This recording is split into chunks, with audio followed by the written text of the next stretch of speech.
Welcome to Setting the Table, the chefs of Best Fest. Today we sit down with Chef Gerald of the Fifth Taste, a chef whose story is rooted in the Philippines, shaped by family, culture, hospitality, and a deep respect for ingredients.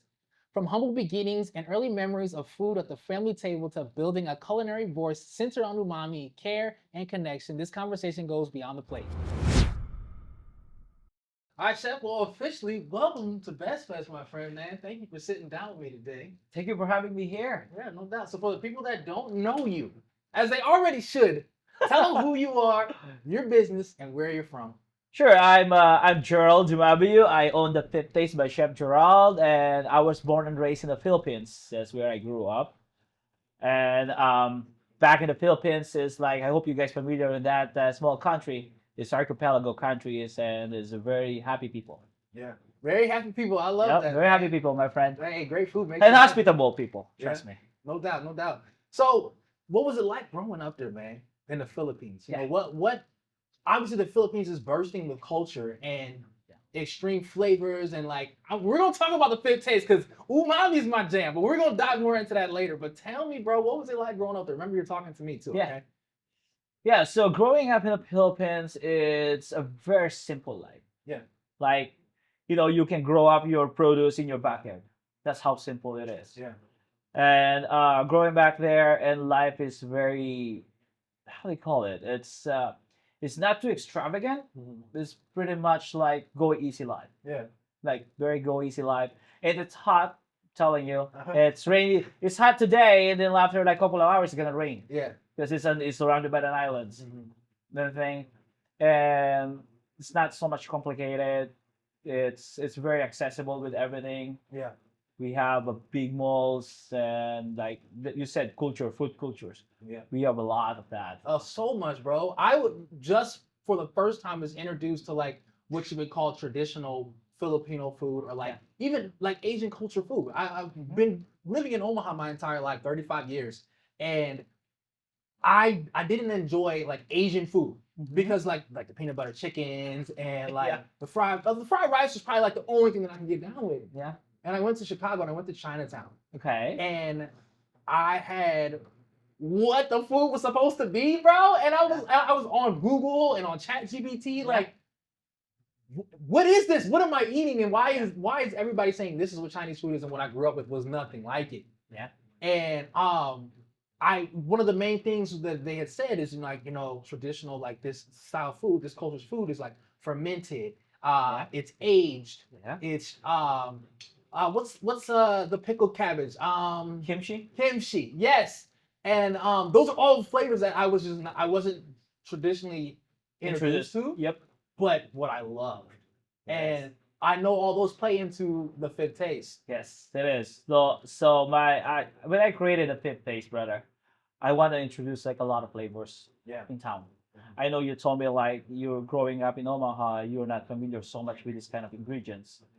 And also there's some cooking techniques in Asian cultures. Yeah.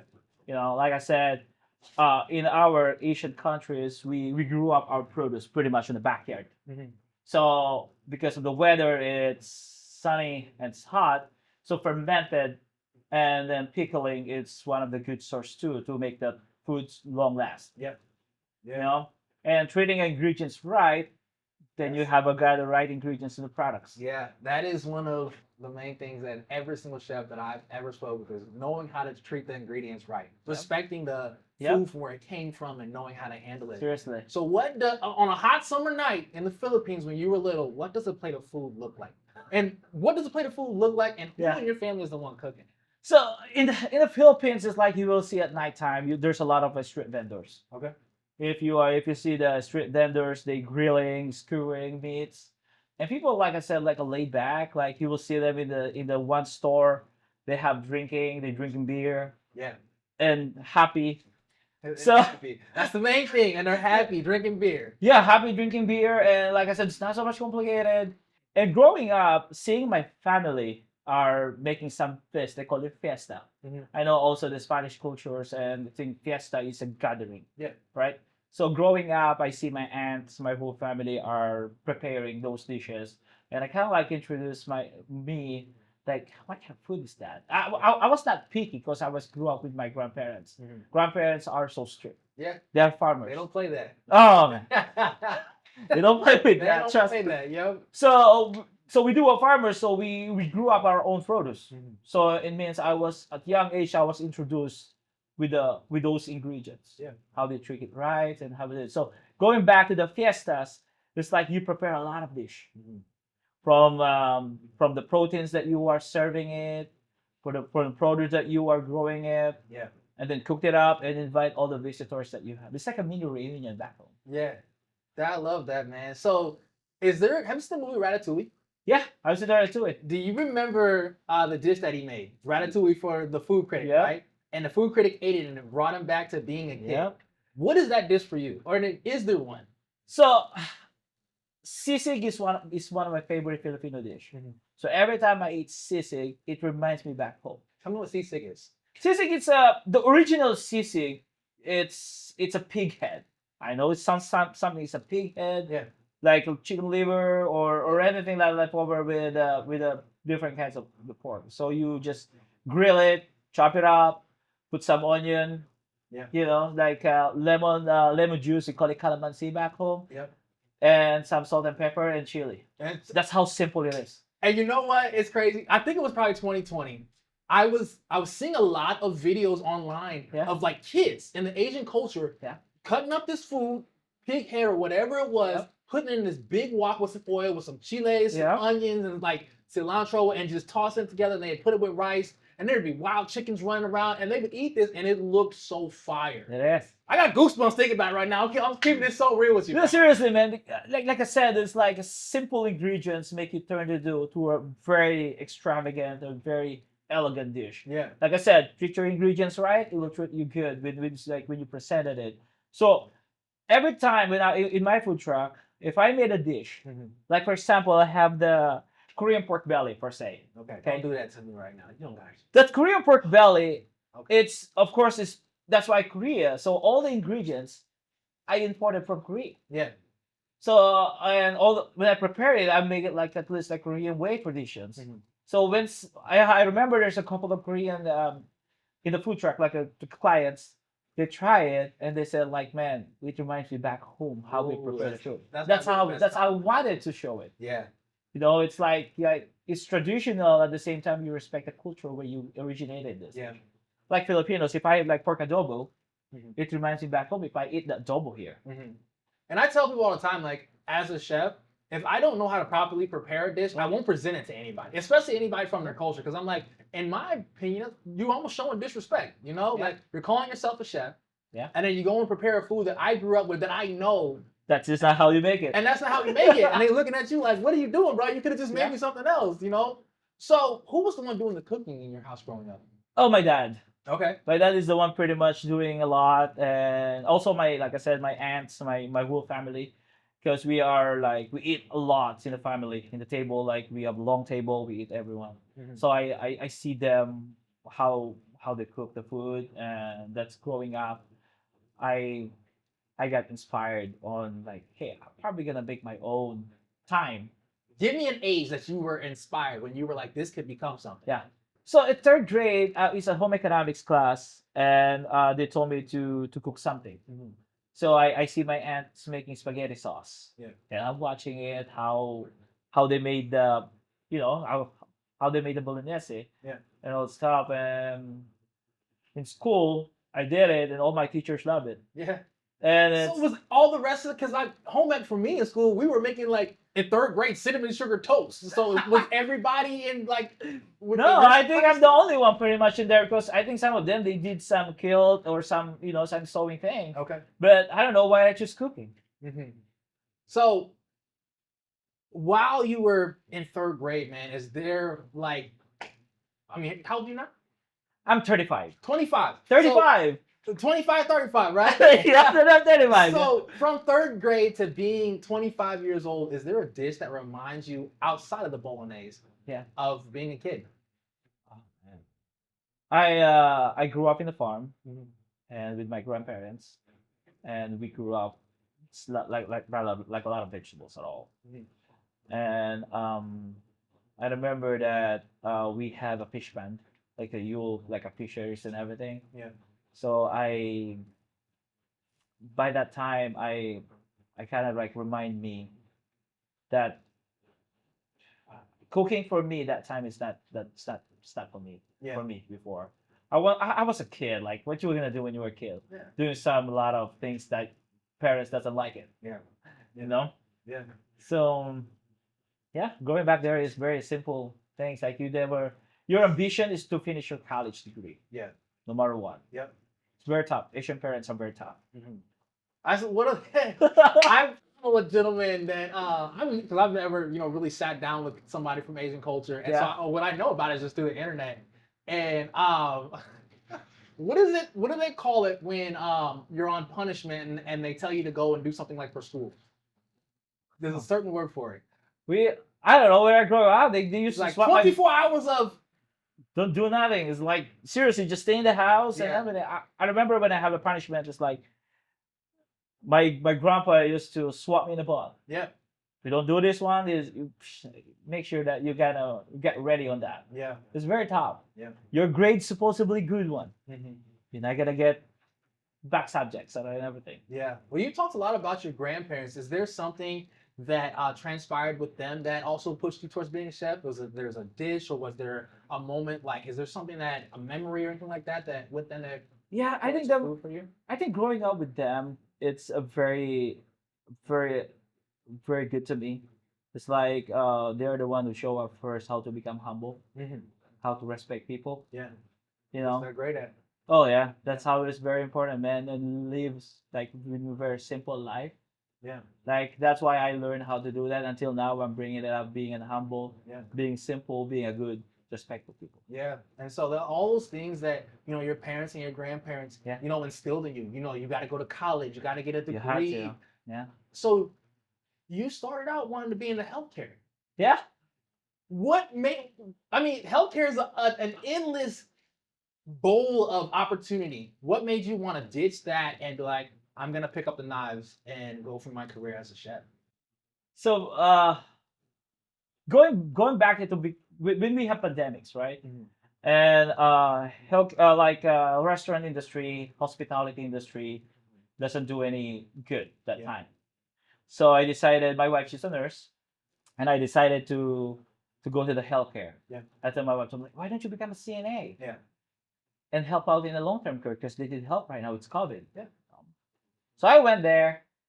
I fell in love working in the healthcare. Seriously, it's like this long-term care, working with the residents. It's so good. Yeah. And then I closed my knife bags, hang it out in there. I was burnt out cooking, and after that I fell in love. I decided to go to the nursing school. So I got graduated in my practical nursing. Did that for almost like 2 years. Now I'm waiting for my board exam to practice to become a nurse and a chef. Yeah. So say you got your hand in both fires right now. I know it's two different worlds. Yeah.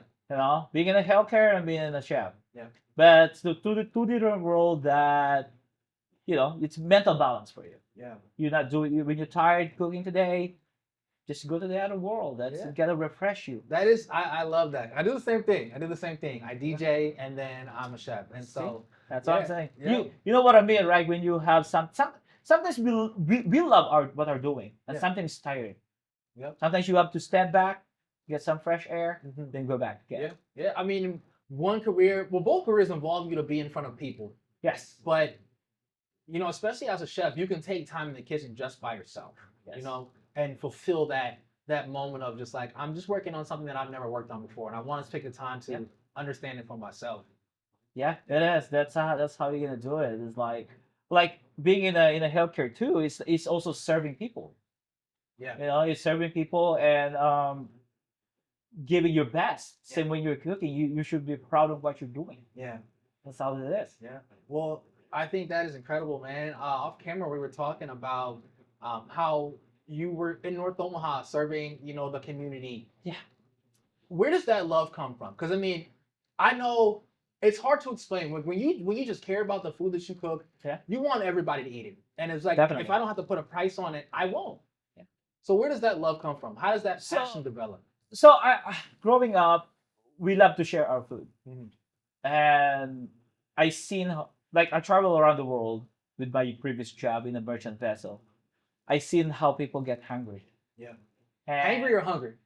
angry and hungry. That's Alright. that's already been there. Uh-huh. Both together. So that's kind of idea. And when I have a food truck, I told to myself that I wanna use my talent, my food truck, to spread the blessings that I've been receiving all the time. Yeah.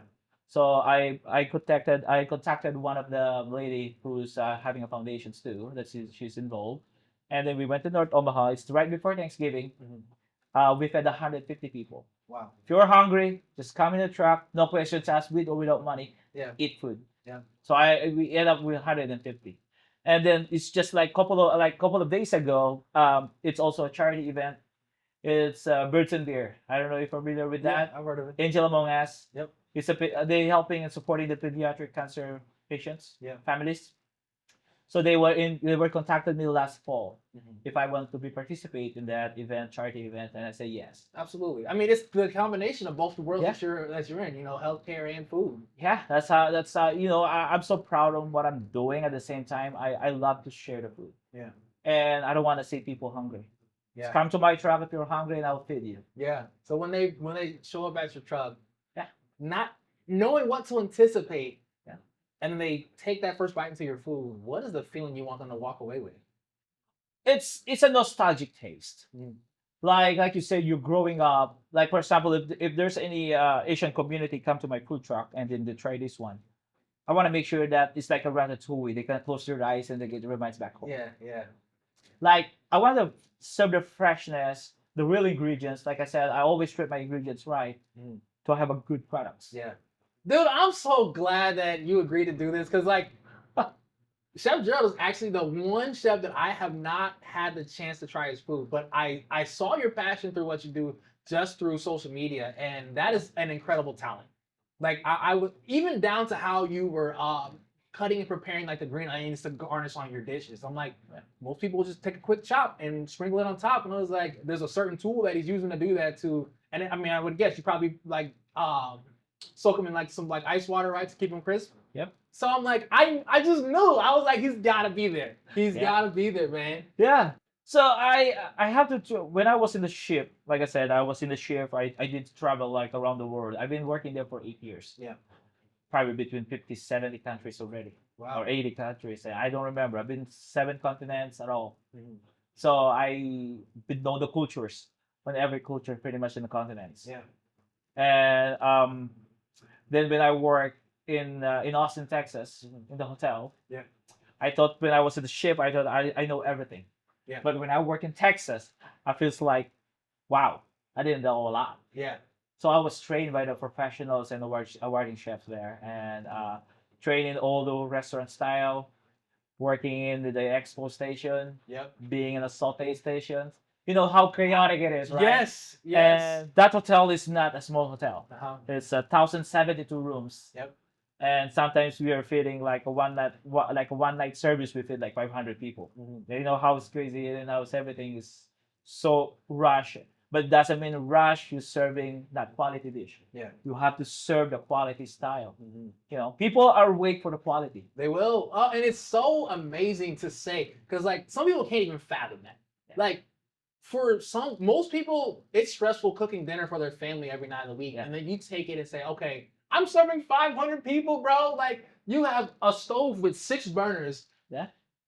And you have a different pan cooking something different, and you have to remember each ingredient, remember the timing, coordinate with grill station to make sure your proteins are coming out on time. And everyone's come out on the one table. Yeah.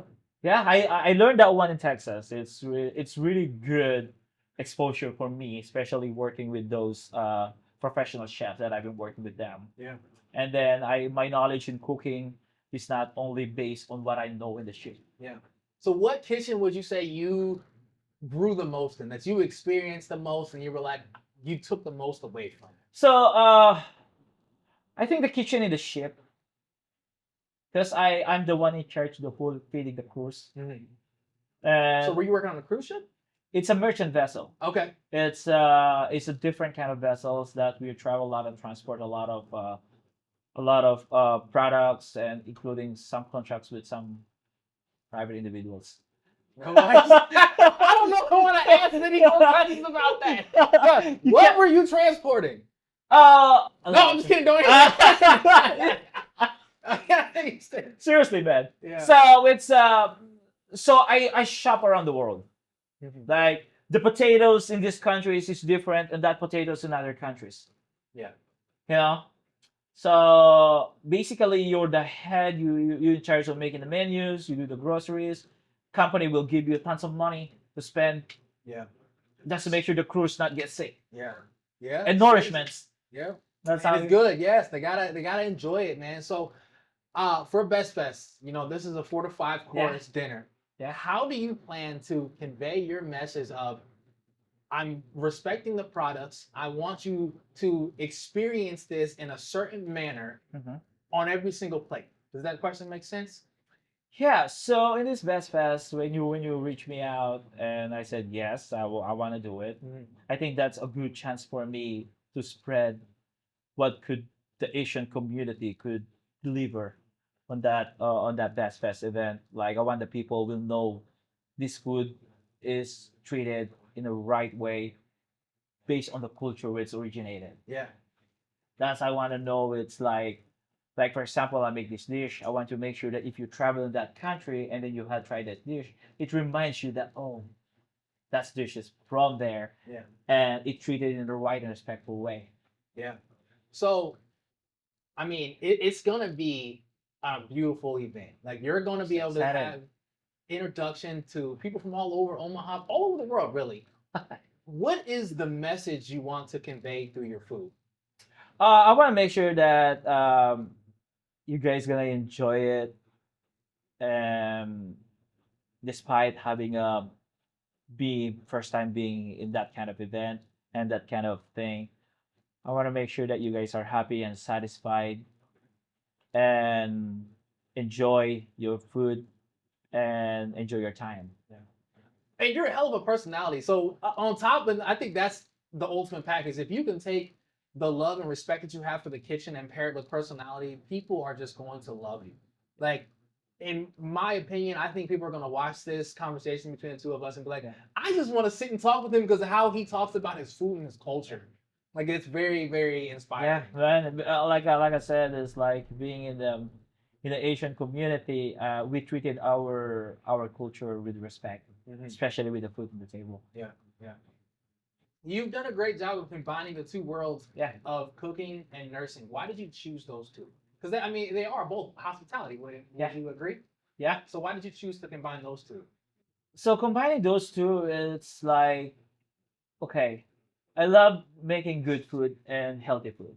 Okay, so I see like if I have a patient, I want my patient to get well by eating a good food. Yeah, because nourishment is healing. Yes, that's how you get enrichment. Like by me in cooking, it's very accidental. Like my first choice of my college degree, I want to become a mining engineer. Okay, all right. Suddenly, my brother is messing me around in my registration school. He put me hospitality management. Yeah. And hospitality management is like hotel and restaurant management.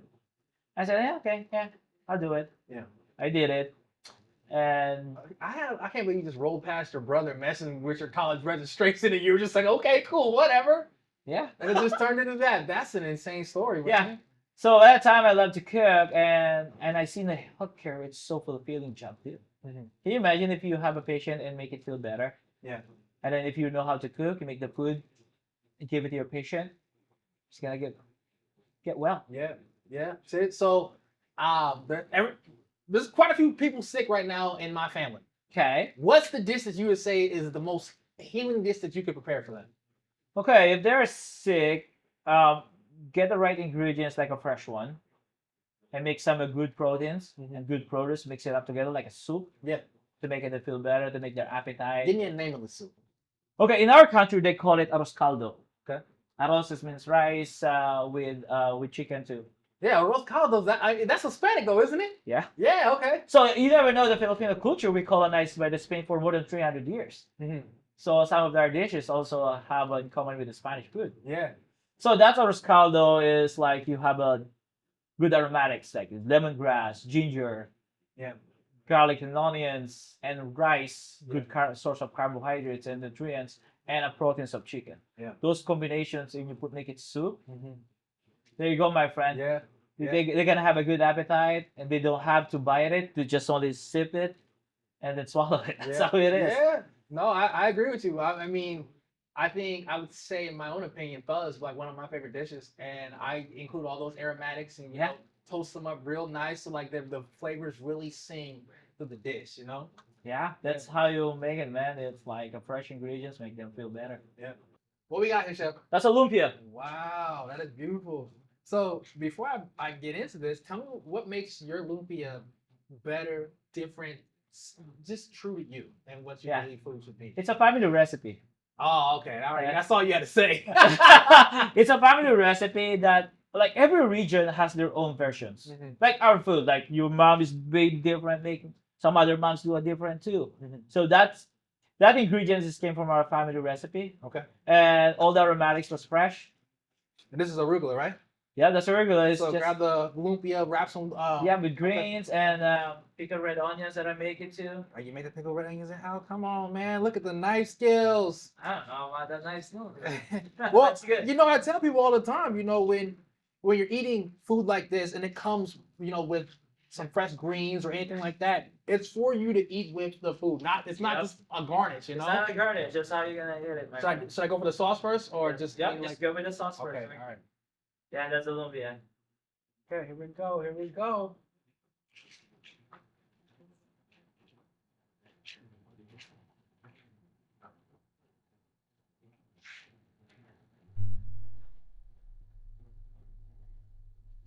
Oh my gosh. Is it fresh? It's fresh, but it's so balanced throughout everything.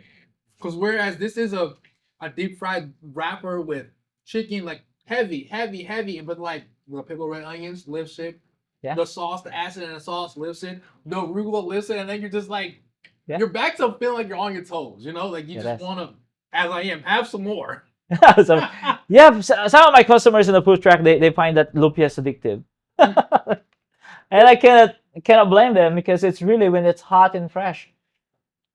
You gotta eat it hot and fresh. Like, Yeah. I can imagine putting this into, you know, a steam table or something. No, It comes through when it's limping.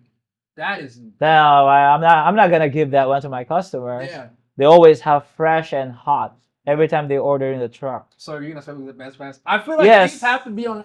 It is. Way, man. It's gonna be in the best fest. Yeah. It's gonna be a different lumpias. It's the same recipe. It's gonna be like different how they present it, but it's gonna be that one too. Yeah.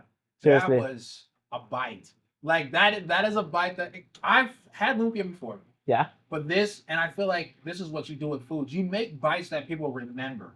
It is. That is a bite that I will remember. Like, wow, that was an experience, man. And for, you know, the person that's watching right now that thinks like I'm being dramatic or like I'm trying to oversell this, I am not. How this is making me feel is how you're gonna feel trying this. Like, it is seriously serious. Like,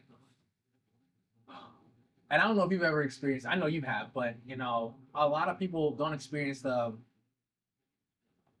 euphoric moment after you've already chewed something and then the flavors are still just sitting in your mouth, just like That's talking why. to your taste. That's why I call it the fifth taste. Mhm. Like I'll call it umami because you cannot explain it. You seriously can. You cannot explain it. Yeah. It's still you know what it is, right? Mhm. But you cannot explain what it is. Yeah. That's how the umami bomb it is. But you know, when you tell somebody what umami is, and to the extent, and then you say, yo, well, these are the items you can try that will bring umami. Yeah.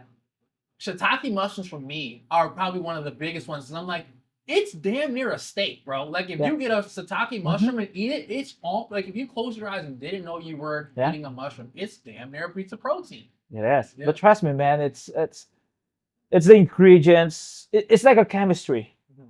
For us as a chef, we love to create a lot of sauces. Yeah. When you create a new sauces, you don't know what the taste will be until you finally find out. It's like, my God, Yeah. this is how it is. I did something on this, man. Yeah. So is there an underrated item in the kitchen, like something that you think people look over? And I'll tell you, for me, Okay. it's soy sauce. Yes. I think people think soy sauce and they think only Chinese food. And I'm like, Yeah. you can make the best carne asada of your life by marinating in a little bit of soy sauce. Yeah. Like, I don't know, man. It's like, I think pretty much the onion and the garlic. Okay. Then some people find it like it's like when you overpower it, it's not so good. Mm-hmm. You know, but when you treated that ingredients in just good amount on your dish that you're making, Yeah. it's gonna be balanced of all. It's you forget what you're trying to taste. Yeah. No, my wife's father, my father-in-law, like he's obviously older than me. His entire life, he's like, I've never ate onions. I will never eat onions. Since I've been in the family, he has no idea how many times he has eaten onions and be like, I can't figure out why this tastes so great. And I'm like, well, there's onions in there, bro. Yeah. Like, and there's so many ways to prepare onion. Yeah. Like, when you're cooking This pho, look like you beyond blister the onion, Yes. you almost blacken it. Yep. But that flavor that is released in the broth from Yeah. you cooking the onion, and then even leaving the husk on it. Yeah. Like it adds color, it adds depth, like it's Everything. Yeah. It's all the full balance. Like the lumpias. You don't know what I put it inside, but some kids are I they? gotta take another bite since you don't know what's inside. I gotta go for another bite. Okay. Go ahead, everybody. Tell me what you love to taste. I ain't gonna do that. It's so good though, bro. Yeah. So there is a one kid. He said like I don't eat celery. Mm-hmm. Okay. Is that in lumpia has celery? No, there's none. Yeah. When he's eating it a lot, I told him, Mom, like, hey, your daughter has no allergy in celery, right? No, he doesn't want to eat. Okay, now he's eating it Yeah. because he's inside the lumpias. Yeah. Wow. And so that was the first bite that I've had without all the rest of the toppings. I've really been able to taste the fifth taste, Yeah. the umami. And for me, like I taste umami like on the back, like sides of my tongue, And it is like It's like a peaking bomb. right now, bro. Yeah. It's like a bomb. Yeah. I always say it's like a bomb when you eat it. Yeah. It's in all the food trucks, in all my food truck menus, all the ingredients that I'm putting in there and all the menus that I have is pretty much more tasty. Yeah. So for the holidays, is this a signature dish or like what's a dish that you prepare for your family? For my family, we do have a tradition.